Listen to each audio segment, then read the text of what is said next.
So nandito kami ngayon sa Algor kasi busy kami, may pinapagawa ka. Coach, paano naman? Pa-shoutout sa asawa kong Pinky. Idol na idol ka na ako pinapanood. So, pa-shoutout naman sa Huwag mong ilong press kasi video yan. Sorry. Yan. Ayun. Hi, Pinky! Hey, Miss Pinky, this friend Dami. Shoutout sa'yo. Ingat ka pala. God bless you. Salamat po. So, today is the saddest day. Uuwi na kami ngayon, guys. Prepare na kami bagong ligo ako. And 12 pa yung biyahe namin. Darating kami dun siguro ng mga gabi na rin kasi 9 hours yung biyahe. And after that, diretso na rin papuntang Davao. But sad to say, hindi ako makapunta ng Davao. Hindi ako makasama ng Samal Island. Dahil naalala niyo yung case ko about sa promoting illegal gambling. Yung hearing niya is sa 20. So, dapat yung hearing niya is noong August 6 and 13 at nag-reschedule kami kasi nandito ako sa Dubai that time nun. So, naka-schedule na ako. So, minove nila ngayong 20 and sana wala nang second hearing or sana ma-dismiss na yung ano man yung kailangan natag na to ayusin kasi hindi naman ako nagpo-promote ng sugal since March pa, April, May, June, July, August. Halos 5 months na ako hindi nagpo-promote. Isang buwan lang talaga ako nag-promote. Tapos inabot ako ng parang inakyat yung ano ko hanggang sa may hearing na nangyari. So mangyayari pa lang, mag-hearing pa lang. So sana maging okay na para sa 21 makabalik na ako ng Davao kasi nandun yung mga gamit ko. Then 22 uwi na sila ng mama ng Japan. So 23 makakabalik na ako ng Hinaguan. So akala nyo lang saya-saya ko pero may inaayos akong case, may bumabagabag sa puso ko. And unfair lang talaga, ang dami nagpo-promote ng sugal, ang dami bahay, nagka-coaching, nagka-negosyo dahil sa pag-promote ng sugal. Samantalang ako, ang bilis lang. Sila hanggang ngayon nagpo-promote pa rin. Sana sila naman mahuli. Good afternoon. Sino ba nagpapakalat na inaristo kami sa bagay? Dinala kami ng natawag ng CID or tatlong letra ang tawag na sa ano ng tawag na sa UAE, tatlong letra or CID. Hindi pa ako inaresto, hindi ako mapagkamalang bakla, babae talaga, hindi rin ako mapagkamang bakla sa itsura ko. Kaya hindi ako aresto, tsaka hindi ako nag-dress, hindi ako nag-cross-dress sa Dubai pag naglalakad ako sa mga public areas. Though sa isang gabi nung nag-bar kami, naka-fit ako na damit, pero hindi kami naresto. Sinama lang kami because our friend was hindi naman aresto tao. Inaresto basta kay ikuha na sa officer kasi naka body fit siya na damit. So, bakla siya, diba? Pero sinabihan lang na huwag magsuot ng ganun masyado kasi bawal dito siya. Pero hindi kami naresto na kinulong. Pag inaresto kasi parang aarestohan pa lang ako sa Pilipinas dahil sa illegal Turbanist gambling sa pag-promote. But hindi ako inaresto dito sa Abu Dhabi or sa Dubai. Hindi pakalat-kalat mo kuan para ma-trending mo ha, Ginoo ko. Kayo kayo magpa-aresto para trending kayo. Hindi yung ginagamit niyo ako. So, maayong adlaw kaninyong tanan, nandito na rin ako sa Philippines ngayon at natatawa na lang talaga ako sa lahat ng mga isyong comment na ginagawa sa akin. Since alam ko naman, I respect naman their opinion, their comments regarding the issue na nahuli daw ako sa UAE or sa Dubai, na inaresto daw ako ng mga pulis, tapos tawag nito, wala daw akong alam masyado sa kanilang rules, tapos pumasok pa daw ako ng mosque or ng grand mosque na bawal naman daw doon yung bakla. Bawal daw yung hindi Muslim, bawal daw yung ganito, bawal daw yung ganito. Okay, isa-isahin natin. Unang-una, yung paghuli sa amin ng mga pulis, hindi po kami hinuli ng pulis. Inano lang kami, nilapit lang kami ng sinasabi ng tatlong letra na CID ang tawag, Criminal Investigation, churba, basta ganon. CID, tapos hindi yun, naka-white lang yun siya na parang, ano ba yun? Abaya, basta yung uniform nila na white, ganon. Kasi hindi ako ang dinampot noon. 5 kami naglalakad, ako si Jigjag, si Zai, si Mama Leo at si Divine. Tapos isa sa amin ay, syempre mga bakla kami, di ba? Pero isa sa amin naka-fitted na damit. Tapos pag-girl siya. Pero guys, 4 years siya dito, never siya nahuli sa ganyan kasi always siya pumupunta sa mga public, sa mga mall, everywhere. Well, hindi naman siya nasita kasi nga hindi naman siya ganun ka mainit sa mata. Ako kasi, kaya kami nasita siguro kasi tinititiktikan kami kasi nung pumunta kami ng Dubai Mall, bago kami pumasok, pumunta muna kami ng Burj Khalifa, picture-picture sa fountain, sa may ilaw, sa Burj Khalifa. May mga nagpa-picture sa akin. Ang dami nagpa-picture sa akin. So na siguro may mga ano doon, para kasi silang mga NBI na parang ano ba ito, parang tawag nito, nagsusurveillance sila ba na hindi naka-civilian lang, yung mga ganun ba, parang mga entrapment. So habang naglalakad kami, may mga nagpa-picture sa akin. So parang nag-caught ng attention siguro nila, sino kaya to, bakit marami nagpa-picture sa kanya, or parang tinitingnan kami. So nakuha namin yung attention nila. So tiningnan nila kami, may nakita kaming fitted na damit na sexy na bakla. Yun, nilapitan siya, tapos yan, siya lang talaga yung nilapitan, and nandun kami picture na naglalakad sa pa sa escalator. So biglang paglapit namin, akala namin friend niya. Bilang sabi niya, hey, are you together? Yes, you come with me, ganyan. Tapos dinala kami dun sa may ground floor sa may Dubai Mall. Tapos pagdating dun sa Dubai Mall, nandun lang kami nakaupo sa may nakalagay police station, sa may baba kami sa may table, parang conference room. Tapos siya in-interrogate doon, tinatanong siya, ganyan. Tapos pinalabas siya after mga 20 minutes siguro, ganyan. Isang pulis lang naman kinausap sa kanya. Tapos may ibang bakla din na pinapasok doon. Tapos, inano lang siya. Paglabas niya, sinabihan lang kami, okay, you wear proper clothes.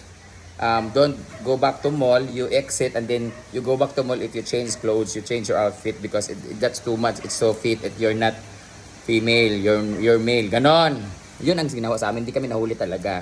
Doon naman sa nagsabi naman doon sa pagpasok ng Grand Mall, sa mga nagsabi na bawal daw hindi Islam doon, bawal daw ibang hindi daw pwede pumasok doon. Bayot, public place yon, tsaka tourist spot nila yon. Hindi bawal ang pumunta doon. Ang dami din mga lahi, mga foreigner, mga iba't ibang lahi. Pwedeng pumasok doon. So mga nagsabi naman na hindi pwedeng mag-vlog, pwedeng mag-video doon, pero may nakalagay doon na sign na bawal mag-picture ng ganito, nakaganon na sign, nakaganon, bawal nakaganon. Tapos yun na ng sign nakalagay doon, pero nagpa-picture ako, nakaganon ako, ganon, bawal. Okay, akala ko yung ganon lang yung bawal. At meron nakalagay din yun na parang video na picture ng video, tapos nakaganon yung tao, may bunga na ganon. Bawal yung nagbi-video tapos, hi, andito tayo ngayon sa Grand Boss. Bawal yung vlog na ganon. Pwede kang mag-video anywhere pero dapat silent lang. Ganon. Tsaka meron nakabantay lagi doon ng mga security guard sa palibot. May mga ganon-ganon, mga walkie-talkie, ganyan-ganyan. Lalapitan kanila, bawal dyan videohan. Okay ra dire, bawal ningang area, bawal magsalita din ni okay ra di. Meron mga nakaano doon. Tapos doon naman sa pagpasok naman nagsabi sa akin na bakla ka kasi o bakla nga ako, naka-gold ka kasi. Hindi naman bawal na naka-gold doon. Bawal sa kanila magsuot ng mga gold yung mga lalaki kasi parang pambabae na sa kanila. Pero sa ating mga dayuhan, sa ating mga Pinoy, pwede magsuot ng gold. Hindi naman nila pinapahubad yun, nakita nila yung mga gold ko. Doon naman sa nagsabi naka-makeup ako at wala akong alam, dapat nagre-research daw ako, dapat di daw ako naka-makeup, di naka-lip-tint, ganyan-ganyan, hindi naka-foundation. Hindi ako naka-makeup that time. Ito yung video ko na before kami pumasok, hindi ako nag-lip-tint ako niyan morning pa lang, mga alas 7 nang umalis kami. Nakapasok kami sa mosque is alas 4. Wala nang lip-tint ko, binurabura ko pa nga bago pumasok kasi sabi nung tourist guide namin, tanggalin mo yung lip-tint mo kasi baka medyo mapula yan sa paningin nila. Pero yan yung video ko na habang nilalagyan ako nung costume, ganyan. At ang mga nagsabi na bawal daw mag-costume ng costume nila kasi hindi kayo. No, binibenta pa nga nila yun. May mga nagbebenta pa nga doon bago ka pumasok. Kailangan nagbebenta sila doon para masuot mo kasi para yun sa mga tourist guide. Kaya huwag kayong mag-ano-ano dyan, wala kang alam. Tsaka sa mga nagsabi dyan na itsura ko naka-makeup daw ganito. Hoy, wala akong makeup kahit burahin nyo dyan ilang beses. Nagulat nga ako, bigla akong pinapahilamos sa harap talaga niya. Ginanon-ganon ko talaga yung mukha ko. Oh. No makeup. Sa'yo. Mas maganda pa sabihin nyo sa akin na mukha akong tilapyang oily. Mukha daw akong tilapia, mukha daw akong palaka. Kaya hindi daw ako pwede doon. Okay lang, di masakit din kasi totoo naman. Pero sabihin sa akin na wala akong alam na naka-makeup akong pumasok. Alam ko ang rules. Alam ko yun. Tsaka magsasabi dyan na yung abot naman sa bag naman, hindi ko ma-expect na yung bag ko naman is hindi naman masyadong baklang-bakla yung nakaganon ako, unisex. Pwede naman bitbitin yung nakaganon yung shoulder bag, yung nakaganon. Sinabi naman sa akin, is it your bag? Yes sir. It's for women. You leave it here. Just bring your camera and cellphone, anything you want, but just put down your bag because it's for women. Ganun lang, hindi naman, mababait sila guys, mababait sila at maayos sila. Wina-warningan nila yung mga tao, hindi nanguhuli sila kaagad. Yung iba kasi baka ay nagsabi ha, correct me if I'm no, yung nagsabi kasi about kay Pukirat daw, nakita daw siya na pumasok sa CR ng mga babae. Hindi ko lang alam kung totoo, kaya daw siya medyo dinampot kasi kabastusan na yun pumasok sa mga babae, pero hindi ko rin alam. Sabi niya, hindi ka naman daw male, female, and ganon. Pero kami kasi, hindi naman kasi nakapanglalaki ako lagi na outfit. So, mga nagsabi dyan, okay lang naman gawa kayo ng content. Okay lang din. At least may content kayo, may content din ako. Pero hindi po totoo yun. Alam ko rin po yung konting rules. May nag-guide din sa amin. Hindi nga ako naka-makeup man ako pag pumapunta sa mga bars, may mga lakad ako. Pero naka-foundation lang na parang skin tone lang. Pero pag nalalakad ako sa mga public na ganito, ganyan, hindi ako ginuo ko. Nakikita nyo nga, ang haggard-haggard ng itsura ko kada labas diya, di ko maka-aura. Di pa ako nakatikim eh. Ngita kayo. Nababay. Napakadaling kumita lang sa pagbablog. Pwede ka kumita ng 100,000 up to million. Pero ang tanong, matibay ka ba? Kasi madaling kumita, pero marami din ang mga matatanggap mong masasakit na salita. At lagi natin tatandaan, ang pagbablog ay hindi kompetensyon. Di porket yumaman siya at umangat siya, ikaw babagsak ka. No, pwede kayong umangat pareho. If you love what you are doing, mamahalin ka rin ng mga taong nanonood sa'yo. Huwag kang mainggit dahil ang pagbablog ay hindi siya kompetisyon. Hindi siya paungusan, hindi siya paunahan. Pag nauna siya, pwede kang sumunod sa kanya, pwede mo rin siyang ungusan. Basta lagi mo lang tatandaan, huwag mo lang tatapakan ang ibang tao. Lalo na lang yung mga ibang content creator, huwag mo silang gawing kompetensya. Gawin mong inspirasyon yung mga taong umaangat dahil same lang kayo ng industriya. So, alam nating lahat na ang pagiging content creator or vlogger ay napakadali lang. Ang daling kumita ng pera. Pwedeng kumita ng 100,000 up to millions ang kikitain pag ikaw naging content creators. At napakadali lang. Mag-upload ka lang ng video kumakain, mag-upload ka lang ng video nagwawalis, naghuhugas ng pigan, naglalaba, mag-upload ka lang ng mga videos ng mga reaction, mag-upload ka lang ng kahit anong videos, kikita ka na. Kaya nga ang daming gustong maging vlogger or content creator kasi alam nila na easy money lang. Ang dali lang naman talaga. So, based on my experience, grabe, kadali lang talaga kumita ng pera. Mag-upload ka lang ng ganito, gumawa ka lang ng mga bagay na scripted, gumawa ka lang ng mga bagay na kakaiba, magmukbang ka ng tae, magmukbang ka ng hilaw na manok, magluto ka ng ganito, magluto ka ng kakaiba. Ang dami. Lahat nga ginagawa na yung matcha-matcha, maghubad, gumawa ng skandal para kumita ng pera at mag-trending. Pero, syempre, ganun pa man, napakahirap din ng obligasyon na ito. Kasi ang dami mong backlash, ang dami mong mga comments and opinions and bash na natatanggap pag meron kang nagawang hindi maganda. Kung meron kang nagawang 100 na tama, kakalimutan nila sa iyo. Hindi naman 100 na masayang video. Pag may nagawa kang mali na isa na video, makakalimutan lahat ng mga video na gawa mo. So, syempre, andun pa rin tayo sa social media kasi may karapatan silang mag-comment at pagbigay ng kanilang mga opinion because they are very entitled to do that. So, we need to respect that because you are a public figure and deserve mong mag-comment sila ng mga gusto nilang i-comment sa'yo based on your pinapakita, based on your uploads, videos. So, napakadali lang talaga kumita ng pera. Ang kailangan lang talaga, matibay ka, matigas ang inyong puso, matigas ang iyong sikmura sa lahat ng mga pwedeng ibato sa'yo kahit may maganda kang gawin. So, ganun talaga. It's a win-win situation naman eh. Panalo ka dahil may vlog ka, panalo ka rin kahit may basher ka. Pero, ang tanong, kaya mo ba? Kasi ako, based on my experience, since 2015, 11 years na ako nagbablog. Wala pang income ang vlog nun.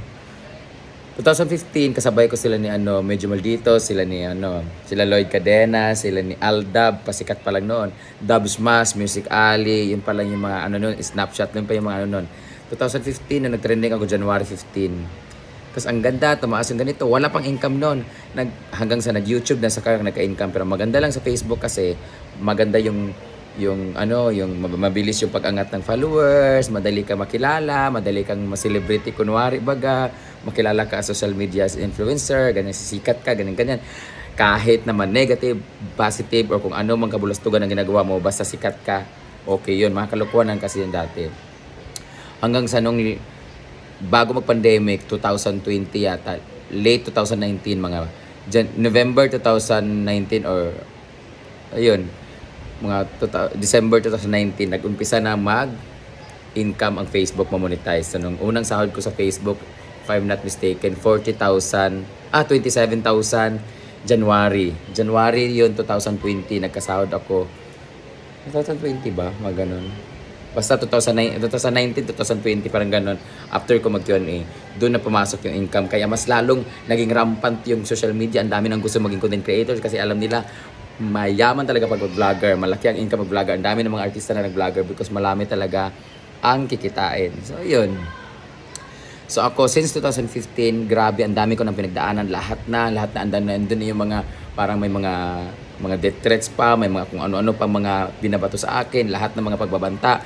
Ang dami ko ng mga dinadown yung sarili ko, yung dinadown yung pamilya ko, lahat-lahat mga kaibigan ko, ang dami. So, kung ikaw mag-content creator, madali lang. Pero ang tanong, matibay ka ba?